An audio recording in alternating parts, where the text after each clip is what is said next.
Ito ang imperyong ganap na nagpabagsak sa natitirang teritoryo ng mga Romano. Sa kasagsagan ng lakas nito, nagawa nitong masakop ang buong Middle East, Egypt, Syria, North Africa, Gresya, hanggang marating nito ang mismong pintuan ng Europa. Sa tindi ng puwersa nito, nagawa nitong makipagtagisan ng lakas sa halos lahat ng makakapangyarihang bansa noon mula medieval age hanggang World War I. Isang imperyong sumakop hindi lamang ng teritoryo, kundi pati ng henerasyon, kung saan ang kapangyarihan nito ay tumagal ng higit 600 taon. Ito ang Ottoman Empire, ang undisputed power ng Middle East, Africa at silangang Europa mula noong late Middle Ages hanggang 17th century. Sa episode natin ito, samahan niyo ako sa paglalakbay diwa sa pagsisimula, pamumuno, lakas militar at kinalaunang pagbagsak ng imperyong ito. Ang Ottoman Empire ay nagsimula sa lupain na kung tawagin ay Anatolia, kasalukuyang Turkey. Noong huling taon ng 13th century, ang Anatolia ay isang watak-watak at magulong lupain. Pinamumugaran ito ng maraming maliliit at Turkish state, mga mahihinang kahariang Muslim at higit sa lahat, ang natitirang imperyo ng mga Romano sa siyudad ng Constantinople. Sa gitna ng mga nagdidigmaang paksyon na ito, isang maliit na estado ang unti-unting lumakas sa pamumuno ng isang warrior king, si Osman I. Gamit ang mahuhusay na raid, pakikipag-alyansa at pakikidigma, unti-unting napaangat ni Osman ang kanyang maliit na kaharian na kikilalaning Ottoman mula sa kanyang pangalan. Sa kabila nito, noong 13th century, ang mga Ottoman ay masasabi nating mga small-time player kumpara sa kanilang mga kalaban tulad ng Seljuk Muslim, mga Crusader state, at ang East Roman Empire o kilala rin bilang Byzantine Empire. Ang kanilang pagkakataon na maging dominanteng kapangyarihan sa Turkey ay magaganap noong 1302. Nang taong ito, dinurog ng puwersa ni Osman ang hukbong Byzantine sa Battle of Bapheus gamit ang kanyang napakabisang horse archer.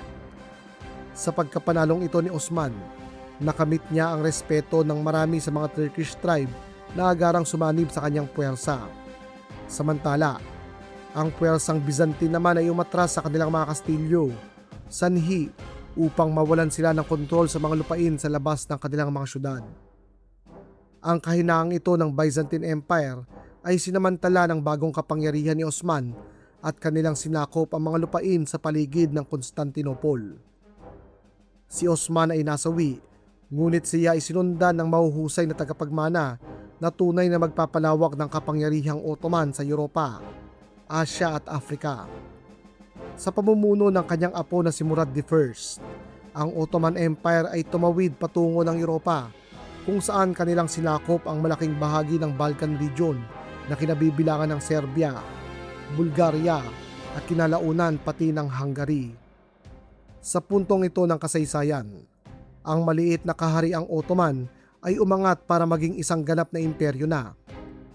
Panandaliang nahinto ang halos walang patid na paglawak ng Ottoman Empire sa Europa noong 1402 nang dumating ang isang panibagong kapangyarihan sa Middle East. Ito ang Timurid Empire ng mga Mongol sa pamumuno ni Timur. Nagharap sa digmaan ang mga Ottoman at Mongol kung saan natalo sila at nabihag ang kanilang emperador na si Sultan Bayezid I. Muntik nang bumagsak ang Ottoman Empire dahil sa trahedyang ito, kung saan ang kanyang mga anak at tagapagmana ay nag-away-away para malaman kung sino nga ba ang susunod na maging emperador. Sa gitna ng kaguluhang ito, lumitaw si Mehmed I bilang panibagong sultan at muli niyang naibalik ang lakas ng Ottoman Empire. Bagamat halos masakop na nila ang buong Turkey at Balkan region, isang kapangyarihan ang patuloy na pumipigil na maging ganap ang kanilang kapangyarihan. Ito ang Byzantine Empire na nakahimpil sa siyudad ng Constantinople. Ang Byzantino East Roman Empire ay ang natitirang alaala ng dakilang imperyong Romano. Ang kasaysayan nito ay nagugat pa sa panahon ng mga Roman Emperor tulad ni Constantine at Justinian. Sa panahong ito, Ang siyudad ng Constantinople, ang huling kuta ng Roman Empire sa Asya, ay higit 1,000 taon nang nakikipaglaban sa iba't ibang mananakop tulad ng mga barbarian tribe, Mongolian, mga Crusader, Muslim army at napakaraming iba pa. Pero pagpasok ng 15th century, maharap ang syudad na ito sa isang panibagong kalaban, ang Ottoman Empire. Sa pangunguna ni Mehmed II, 2 taong naghanda ang Ottoman Army para sa kanilang napipintong showdown laban sa Byzantine Empire. Ang lungsod ng Constantinople ay protektado ng isang dambuhalang pader, ang Theodosian Wall. Pinrotektahan ng pader na ito ang syudad ng halos 1,000 taon, kaya't alam ni Mehmed na kung nais niyang masakop ang lungsod, kinakailangan niya munang wasakin ang Theodosian Wall. Gamit ang higit 80,000 na mga sundalo, pinaligiran ng Ottoman Empire ang buong lungsod. Sunod, kanyang pinadala sa battlefield ang kanyang secret weapon, ang 17 na mga bombard. Ang mga bombard ay isang uri ng kanyon na tumitira ng mga naglalakihang balang bato na minsan pa yung umaabot ng kalahating tonelada ang bigat. Sa kabilang banda naman, ang emperador ng mga Romano sa Constantinople ay meron lamang 7,000 mga sundalo. Sa loob ng 2 buwan, walang tigil na binomba ng mga Ottoman ang syudad hanggang kanilang mawasak ang pinagmamalaki nitong Theodosian Wall. Nang mapasok ng mga Ottoman, alam na ng mga naninirahan dito na wala na silang pag-asang makaligtas pa, kaya't buong tapang silang lumaban. Hinubad ni Emperor Constantine XI ang kanyang korona at ang kanyang royal dress at matapang na sumama sa bakbakan kasama ang kanyang mga desperadong sundalo. Siya ay nasawi kasama ang kanyang mga tauhan at hindi na natagpuan ang kanyang katawan. Dahil sa kanyang katapangan at hindi pag-aabandona ng mga tauhan, si Constantine XI ay naisama sa Greek folklore kung saan sinasabi na siya ay iniligtas ng mga anghel at dinala sa langit bilang pagkilala sa kanyang kadakilaan. Sa pagbagsak ng depensa ng Constantinople, ang mga Ottoman ay nagsagawa ng mga karumal-dumal na krimen laban sa lahat ng naninirahan dito. Lahat ng lumaban ay pinaslang. Pinagsamantalahan ng mga galit na sundalong Ottoman ang halos lahat ng kababaihan, bata o matanda at maging mga kalalakihan, testamento sa matinding galit ng mga mananakop na ito. Makalipas ang kanyang paglapastangan sa lungsod, lahat ng natitirang humihinga ay ibinenta para maging alipin. Sa pagbagsak ng Constantinople noong 1453, ganap nang nagwakas ang kasaysayan ng mga Romano na tumagal ng higit 2,200 taon mula sa mga kwento ni Remus at Romulus hanggang sa pagbagsak ng kanilang lungsod ng Constantinople. Dahil wala nang makapipigil, sunod nang sinakop ni Mehmed II ang Gresya at ang mga isla sa Mediterranean Sea. Sa puntong ito ng kasaysayan, nakilala si Mehmed bilang Mehmed the Conqueror. Sa pagpasok ng 15th at 16th century, lalong umunlad at lumakas ang Ottoman Empire dahil sa pagdating ng ilan sa mga pinakamahuhusay nitong lider. Si Mehmed ay sinundan ni Selim the Grim, ang Ottoman Sultan na nakilala sa pagsakop ng pinakamalaking teritoryo para sa kanilang imperyo. Unang tinarget ni Selim ang mga Safavid Persian nang talunin niya ang mga ito sa Battle of Caldiran. Sa pagkatalong ito ng Persya, napalawak ng mga Ottoman ang kanilang teritoryo sa Iran hanggang sa Black Sea. Pangalawa, kanya namang sinakop ang Mamluk Egypt, ang kahariang humarap at nakipagtagisan ng lakas sa mga Crusader King tulad ni King Richard the Lionheart. Gamit ang mga baril, kanyon at elite soldier, dinurog ng mga Ottoman ang cavalry force sa mga Mamluk sa iba't ibang labanan. Sa pagbagsak ng mga Mamluks, kanyang nakontrol ang mainit na desyerto, ngunit mahalagang rutang pangkalakalan. Ito ang Arabian Peninsula. Nang makontrol ng mga Ottoman ang Egypt at Arabia, kanila ring nakontrol ang pinakamayaman at pinakamahalagang spice trade na nagdaraan sa Middle East patungo ng Africa at Europa. Tandaan natin na ang mga pampalasa ay lubos na kinakailangan ng mga Europeo para sa preserbasyon ng pagkain, kaya't itinuturing itong isa sa pinakamahalaga at mamahaling produkto ng panahong ito. Makalipas nilang makontrol ang mahalagang rutang pangkalakalan na ito, ipinag-utos ng mga Muslim na Ottoman ang pagbabawal sa pagdaan dito ng mga Kristiyanong barko mula sa Europa. Ang desisyon na ito ay magreresulta sa pagsiklab ng isang global warfare laban sa isa pang makapangyarihang imperyo ng panahong ito, ang Portuguese Empire. Ang dalawang panig na ito ay nagharap hindi lamang sa mga katubigan ng Europa, kundi pati sa Africa, India, at ang nakagugulat sa lahat, nakarating din ang kanilang labanan sa Indonesia at sa mga karagatan malapit sa Pilipinas. Kung nais nyo ng episode ukol sa global war na ito sa pagitan ng Ottoman at Portuguese Empire, magkomento lamang kayo sa ibaba. Nakamit ng Ottoman Empire ang pinakamalawak nitong sakop noong 16th century ng kanilang makubkob ang North Africa. Sa puntong ito ng kasaysayan, ang Ottoman Empire ay sumasakop na sa teritoryo mula sa Algeria sa kanluran, Iran sa silangan, bahagi ng Hungary at Ukraine sa hilaga, at hanggang Yemen naman sa timog. Pero paano nga ba nakamit ng Ottoman Empire ang ganitong antas ng kapangyarihan? Ating suriin ang mga salik na ito.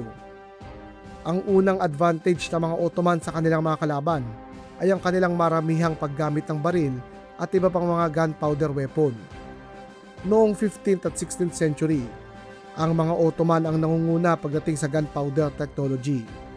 Sa panahon ngang ito, ang imperyo ay mayroong mga infantry regiment na armado ng baril. Ang mga Ottoman ay naglaan din ng malaking bahagi ng kanilang industriya sa produksyon ng mga kanyon noong 15th century. Ayon sa tala ng mga historian, aabot sa 1,000 bombard ang nabubuo ng mga Ottoman kada taon, di hamak na mas marami sa lahat ng kanilang karibal noon. Nakilala ang mga Ottoman dahil sa pagiging mga master of siege warfare. Bukod sa paggamit ng mga naglalakihang bombard o kanyon, gumamit din sila ng mabisang trench warfare at paghuhukay sa ilalim ng lupa para mawasak ang depensa ng mga kalaban. Sa rurok ng kanilang kapangyarihan, napakaraming mga siege battle ang pinagwagian ng mga Ottoman, kabilang na ang Siege of Constantinople, ang Siege of Rhodes, at ang epikong Siege of Candia na tumagal ng 21 years. Gayunpaman, walang saysay ang mga baril at kanyon na ito kung ang may hawak nito ay hindi mahuhusay. Kaya naman, ang Ottoman Empire ay nag-invest ng malaki sa pagbuo ng isang tunay na professional gunpowder army. Sa kagustuhang ito ng Sultan, isinilang ang kanilang special force, ang mga Janissaries. Ang mga Janissaries ay ang backbone ng infantry ng imperyo, kung saan sila ay mga career professional soldier. Ibig sabihin, hindi sila nagiging sibilyan sa panahon ng kapayapaan kagaya ng iba pang mga sundalo. Ang puwersa ng mga Janissaries ay nagmumula sa mga Kristiyanong pamilya na sakop ng mga Ottoman. Ang mga Christian recruit na ito ay kadalasang kinukuha sa kanilang mga pamilya sa edad na 14 at sa pilitang pinagpapalit ng relihiyon para maging Muslim. Makalipas nito, sila ay tatanggap ng matinding military training, paggamit ng baril, espada at pana. Pero bukod sa art of war, ang mga Janissaries ay tinuruan ding magbasa, magsulat at magsalita ng napakaraming wika sa loob ng imperyo. Bagamat binihag sila mula sa kanilang mga pamilya, ang mga Janissaries ay ang pinakamatapat at ang pinakadisiplinado sa ranggo ng Ottoman Empire. Nakilala ang mga special force na ito na hindi umaatras sa labanan kahit sa harap ng mas malakas na kalaban. Ang mga Janissaries ay armado ng matchlock musket bukod pa sa kanilang mga espada. Sa labanan, gumagamit ang mga sundalong ito ng mga hukay at mga barikadang kahoy para pahintuin ang kanilang mga kalaban, isang taktika na tunay na makabago ng panahong ito. Pero bukod sa mga Janissaries, ang Ottoman Empire ay mayroon ding mahusay na cavalry force. Ang pag-maintain ng isang malaking cavalry force ay isang magastos na gawain. Ito'y dahil bukod sa pagbili ng mga kabayo, kasama rin sa gastusin ng kanilang mga pagkain, tahanan, pag-aalaga at mga specialized equipment. Hindi pa rito kasama ang gastos pa sa mismong sundalong gagamit nito. Sa kanilang pinakamalakas, ang Ottoman Empire ay mayroong humigit kumulang 140,000 na mga cavalry. Ibig sabihin, ang Ottoman Empire ay mayroong napakalaking gastusin na kinakailangan nilang suportahan. Gayunpaman, nakaiwas ang Ottoman Empire sa gastusin nang kanilang ipatupad ang Timar system. Sa sistemang ito, imbis na pasahuran at gastusan ng pamahalaan ng kanilang mga sundalong cavalry, binigyan niya na lamang ang mga ito ng lupain na pwede nilang tirahan, taniman at pagkakitaan. Kapalit ng lupa, ang mga sundalong ito ay naglilingkod ng buong katapatan sa sultan. Gamit ang pinagsamang lakas ng kanilang cavalry, janissaries at mga kanyon, ang mga Ottoman ang nagpasimula ng tinatawag nating combined arms warfare. Pero bukod sa lakas ng kanilang militar, isa pang kapangyarihan ng Ottoman Empire ay ang kanilang logistics. Para suportahan ang dambuhalan nitong hukbo tuwing digmaan, ang pamahalaang Ottoman ay nagpagawa ng mga tinatawag na menzilhane o mga supply depot sa daanan ng hukbo. Sa ganitong paraan, laging may nakaimbak na pagkain at kagamitan sa kanilang mga daraanan ng kanilang malaking hukbo. Sumunod, mabisa ding ginamit ng mga Ottoman ang mga ilog kung saan dito nila pinaagos ang mabibigat nilang kagamitan tulad ng mga kanyon, pagkain at marami pang iba patungo sa iba't ibang battlefield. Ika nga, kung ang mga Romano ay mahilig gumawa ng kalsada, ang mga Ottoman naman ay gumagamit lagi ng ilog. Para suportahan ang kanilang logistics, inarkilahan ng Ottoman Empire ang mga katutubong pastol ng disyerto at kanilang mga camel para sa pagpapadala ng supply. Ayon sa tala ng mga historian, ang mga kabayo ay kayang magdala ng tinatayang 135 na kilo ng kagamitan, pero ang camel ay mas malakas na kayang magbitbit ng 250 kilograms. Bukod dito, ang mahuhusay na pastol na kanilang inarkilahan ay kayang mag-alaga at maggabay ng hanggang 10 camel ng mag-isa kumpara sa kabayo na kinakailangan ng mas maraming pagbantay. Noong 1683, tuloy-tuloy ang pag-abante ng Ottoman Empire papasok ng Europa. Nang taong ding ito, kanila ring sinalakay ang huling harang ng Europa, ang syudad ng Vienna. Ang lungsod na ito ay ang puso ng kalakalan at kultura ng Central Europe. Kung sakaling masakop ito ng Ottoman Empire, bukas na ang buong Europa sa pananakop. Ang syudad ng Vienna ay protektado ng ilan sa mga pinakamodernong armas at military design ng panahon na ito. Ang buong syudad ay isang star-shaped fort na epektibo pangontra sa trench warfare at mga dambuhalang kanyon ng mga Ottoman. Sa loob ng 2 buwan, walang tigil na binomba ng mga Ottoman ang lungsod at pinalibutan ito ng 170,000 na mga sundalo. Sa panahon ng desperasyon, nang malapit nang bumagsak ang depensa ng lungsod, isang nakapangingilabot na tanawin ang nakita ng mga Ottoman. Mula sa kabundukan, mabilis na lumitaw at tumadagundong na sumalakay ang libo-libong Polish Winged Hussar. Sa likuran nito, naroon ang hukbo ng Holy Roman Empire. Ayon sa mga Ottoman na nakasaksi ng labanan, tila ba mga anghel mula sa langit ang Polish Winged Hussar na sumasalakay sa kanila. Tinatayang 30,000 na mga Ottoman ang nasawi sa labanang ito at sila'y napaatras. At ito na nga ang nagsimbolo ng pagsasara ng kabanata nila sa Europa dahil hindi na sila muli pang makakaabante rito. Kung nais nyo rin ang isang detalyadong episode ukol sa Siege of Vienna at ng makasaysayang Charge of Winged Hussar, ikomento lamang iyan sa ibaba. Sa mga taon makalipas ang pagkatalo nila sa Vienna, ang Ottoman Empire ay nagsimulang maging stagnant na siyang nagsanhi ng kanilang unti-unting paghina. Sa kabilang banda naman, ang Europa ay dumaraan naman sa mga revolusyonaryong pagbabago na magsasanhi ng kanilang mabilis na pag-angat. Sa pagsisimula ng Scientific Revolution, nagkaroon ang mga Europeo ng matinding technological advantage sa mga Ottoman. Ang mga Europeo ay nagsimulang gumamit ng mga makabagong paraan ng produksyon, makabagong military science, innovation, at napakarami pang iba. Sa kasamang palad pa sa kanila, ang mga elite at pinuno ng Ottoman Empire ay mga conservative at traditionalist kung saan tinanggihan nila ang pagbabago para maprotektahan ang kanilang kapangyarihan at posisyon sa pamahalaan. Ang pagtangging ito sa innovation ay magreresulta sa pagbaba ng antas ng kanilang lakas militar at ekonomiya. Halos kasabay ng Scientific Revolution ay ang pagbabago sa global economy. Noong 15th century, Nang maagaw ng Ottoman Empire ang kontrol sa Mediterranean at Red Sea, pinagbawalan nila ang mga Europeo na maglakbay pasilangan gamit ang mga rutang ito. Kaya naman, ang mga bansa tulad ng Portugal at Spain ay naghanap ng panibagong ruta kung saan pwede silang maglakbay pakanluran hanggang kanilang marating ang Asya. Sa kanilang paghahanap ng rutang pangkalakalan, kanilang natagpuan ang kontinente ng North and South America. Sa mga bagong kontinenteng ito, nagtatag ang mga Europeo ng kani-kanilang mga kolonya at pamilihan. Kinalaunan, sa pangunguna ni Ferdinand Magellan, kanilang natuntun ang rutang patungo ng Asya mula sa kanluran. Dahil sa mga bagong tuklas na ruta at lupain, unti-unting naglaho ang kontrol ng mga Ottoman sa global spice trade dahil imbis na dumaan sa Mediterranean at Red Sea, ang mga barkong Europeo ay nagdaan na lamang sa Amerika, dulo ng Africa at marami pang ibang mga alternate route. Para makahabol sa mga pagbabago sa mundo, ninais ng Ottoman Empire na magkaroon ng mabilisang modernization. Ngunit dahil sa pagbaba ng kanilang ekonomiya, napilitan silang lumapit sa mga hindi inaasahang kakampi, ang kanilang mismong karibal na mga Europeo.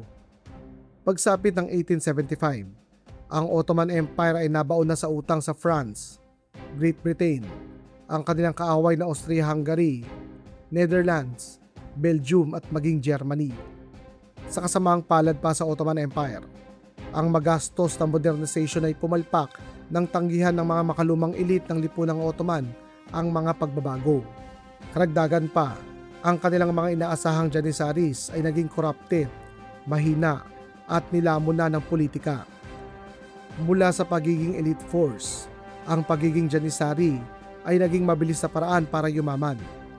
Maraming mayamang pamilya ang piniling bilhin ang karapatan na maging janissary ang kanilang mga anak dahil kung mangyayari ito, makatatanggap ang mga ito ng mataas na sahod, respeto sa lipunan at higit sa lahat, impluwensya sa politika. Dahil sa kanilang matinding korupsyon, naging kahiya-hiya ang kanilang pagwawakas kung saan ipinag-utos ni Sultan Mahmud II na bombahin na lamang ang mga baraks ng mga janissaries para ubusin ang mga ito.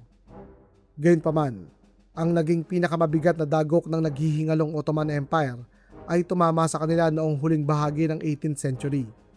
Ito ang paglaganap ng nasyonalismo. Ating tandaan na ang Imperyong Romano ay pinaninirahan ng libu-libong tribo at napakaraming mga pangkat etnolinguistiko na may kanya-kanyang layunin at kultura. Nariyan ang mga Arabo, Turko, Griego, Serbian, Algerian, Kurds, Armenian, mga Hudyo at napakarami pang iba. Dahil sa paglaganap ng damdaming makabayan, marami sa mga pangkat na ito ang nag-asam ng paglaya at nagrebelyon. Unang lumaya ang Greece noong 1830, ang Serbia, Montenegro at Romania naman noong 1878, Bulgaria noong 1808, Albania 1912, Egypt 1922, Saudi Arabia, Iraq at Syria noong 1932 at ang Lebanon noong 1943. Ang huling pakong magsasara sa kabaong ng Ottoman Empire ay magaganap noong 1914. Sa panahong ito, sumiklab ang unang digmaang pandaigdig, ang pinakamadugong digmaan sa panahong ito. Para iligtas ang kanilang naghihingalong imperyo, gumawa ng malaking sugal ang kanilang emperador. Ito ang pagsali sa Triple Alliance, kasama ang German Empire at ang Austro-Hungarian Empire. Ang motibo ng Ottoman Empire sa kontrobersyal na desisyon na ito ay ang Russian Empire. Sa pagpasok ng 20th century, binabantayan na ng Russian Empire ang pagbagsak ng mga Ottoman na tila ba isang vulture. Pinangangambahan ng mga Ottoman na kung magkaroon ng pagkakataon, sasakupin ng mga Russia ng kanilang teritoryo sa Hilaga para makuha ng mga ito ang Black Sea. Sa kasamaang palad pa sa kanila, hindi nila pwedeng kalabanin ng Russian Empire dahil meron itong military alliance sa France. Dahil sa desperasyon, sumali ang Ottoman Empire sa alyansa ng Germany at Austria-Hungary para pambalanse sa kanilang kapitbahay. Gayunpaman, ang kanilang huling sugal para mailigtas ang kanilang imperyo ay lalong nagpabilis sa kanilang pagbagsak. Natalo ang Germany, Austria-Hungary at Ottoman Empire noong World War I. Sa pagkatalong ito, pinagparte-partehan ng mga nanalong bansa ang kanyang teritoryo sa Middle East tulad ng Syria, Saudi Arabia at Iraq. Sa loob naman mismo ng Ottoman Empire, sumiklab din ang damdaming makabayan. Sa pamumuno ni Mustafa Kemal Atatürk, ang mga nasyonalista ay nagtatag ng makabagong republika at kanilang pinatalsik ang sultan. Sa pagbagsak ng kapangyarihan ng sultan na si Mehmed VI, isinilang ang bagong bansa sa Middle East, ang kasalukuyang Turkey. Pero bago tayo magpatuloy, nais ko munang i-shoutout ang ating mga bagong members na sina Semper Fi, Icarus, Dusalyan, Dan Reyes at Dreamsar. Maraming salamat sa pagsuporta sa ating channel. Napakalaki ng inyong tulong para may pagpatuloy natin ang ating misyon na ipakilala ang world history sa mga Filipino. Special shoutout din sa ating mga top commenters na sina Vincent Kabuguang, Abuden Ladin at Cyrus Gonzales. Saludo sa inyong lahat mga komrad. At ito na nga ang simbolo ng pagbagsak ng Ottoman Empire. Ang Imperyong Ottoman ay tumagal ng higit 600 taon kung saan nasaksihan nito ang ganap na pagwawakas ng Roman Empire at ang pagsisimula ng modernong panahon. Pinamunuan din ng imperyong ito ang 3 kontinente at milyon-milyong katao gamit ang lakas ng armas, husay sa politika at dominasyon sa ekonomiya. Ngunit kagaya rin ng lahat ng malalakas na imperyo sa mundo, ang Ottoman Empire ay hindi rin nakaligtas sa epekto ng panahon. Sa panahon ng mga Europeo ay nagpapalawak na sa iba't ibang kontinente at nagpapalawak ng kanilang teknolohiya at militar. Ang Ottoman Empire ay pinili ang landas na kanilang nakasanayan na siyang nagresulta sa kanilang pagkakaiwan. Kaya tandaan natin, ang imperyong hindi magbabago ng kanyang nakagawian ay siguradong babagsak rin. At dito na nagwawakas ang kwento ng mga Ottoman. Naway meron kayong natutuhan sa episode natin ito. Naghahanap pa ba kayo ng video na panonoorin? Kung oo, nais kong irekomenda sa inyo ang ating episode ukol sa Roman Empire, ang kanilang pagsisimula at pagbagsak. Muli, ako si Sir Ian at ito ang ating klase ng mga maangas na mahilig sa kasaysayan.